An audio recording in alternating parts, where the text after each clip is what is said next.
Qatar is giving us a plane that Trump gets to keep. Why does his library need a jet?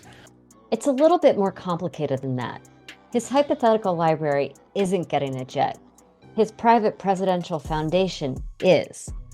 A lot of the reporting to date, and no offense to Jon Stewart, has conflated a presidential library, which is a government-run library that provides access to presidential records, with private presidential foundations that share office space with them.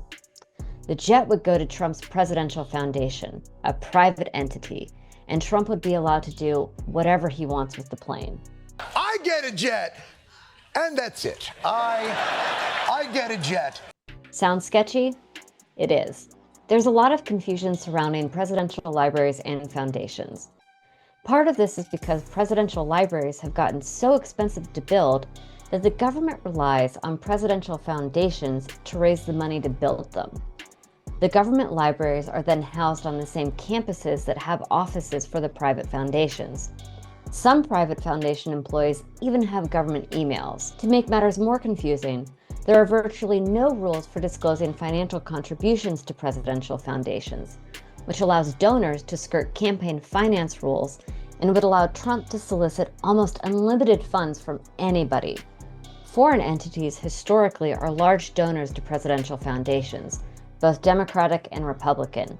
But this is an exponential escalation. This is shocking.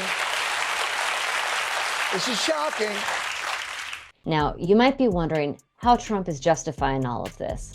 Let's watch. They're giving us a free jet. I could say, no, don't give us, I want to pay you $1 billion or 400 million or whatever it is. Or I could say, thank you very much.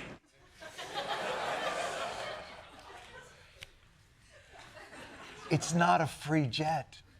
That's the point. There's no question that the Trump team has figured out that presidential foundations are giant loopholes for accepting bribes. The Qatar jet is a good reminder that 1, there needs to be clearer boundaries between private presidential foundations and government-run libraries, and 2, that we need to tighten the rules around donations to presidential foundations. Congress has actually considered the problematic relationship between presidential foundations and the government libraries in the past.